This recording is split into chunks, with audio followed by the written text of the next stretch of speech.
2 মাসের নিষেধাজ্ঞা শেষে গত মধ্যরাত থেকে পদ্মা মেঘনায় শুরু হয়েছে মাছ শিকার। মৎস্য বিভাগ বলছে, টাস্ক ফোর্সের সম্মিলিত অভিযানে জাটকা রক্ষায় সফল হওয়ায় বাড়বে ইলিশের উৎপাদন। মাছের উৎপাদন বৃদ্ধির লক্ষ্যে ও নদীতে জাটকার নিরাপদ বিচরণ নিশ্চিতে 2006 সাল থেকে মার্চ ও এপ্রিল 2 মাস নদীতে সকল প্রকার মাছ শিকার বন্ধ রাখে সরকার।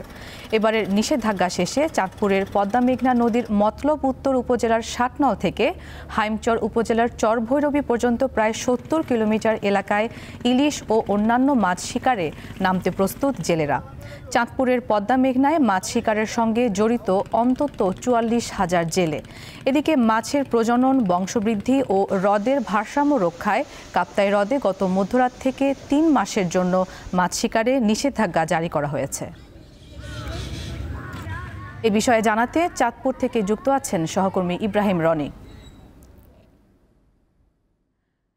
রনি, নিষেধাজ্ঞা তো শেষ, জেলেরা কি মাছ শিকারে বেরিয়েছেন? আর ইলিশ প্রাপ্তি নিয়ে কতটা আশাবাদী জেলেরা আমাদের জানাবেন।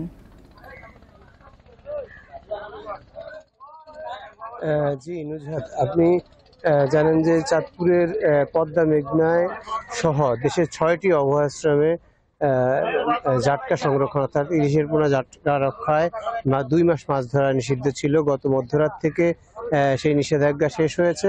মধ্যরাত থেকেই কিন্তু জেলেরা নদীতে নেমেছে। চাঁদপুরের প্রায় 1.5 লক্ষাধিক জেলে রয়েছে, তারা নদী চষে বেড়াচ্ছেন ইলিশ সহ অন্যান্য মাছের সন্ধানে।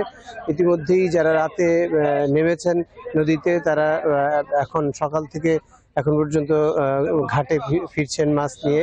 অনেকেই ফিরেছেন, তবে তারা যেমনটি বলছেন কাঙ্ক্ষিত যেই মাছ তারা মাছের খোঁজে ছিলেন সেটি আসলে ওইভাবে পাচ্ছেন না।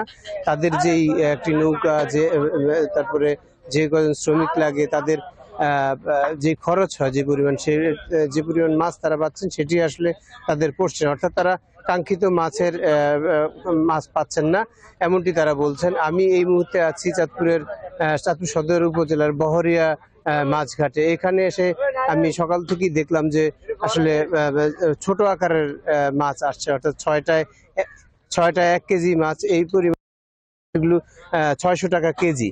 আর আরেকটু বিষয় জানিয়ে রাখি যে গত 2 মাসের অভিযানে, টাস্কফোর্সের অভিযানে 3 শতাধিক জেলেকে আটক করা হয়েছে, তাদেরকে বিভিন্ন মেয়াদে জেল জরিমানা করা হয়েছে।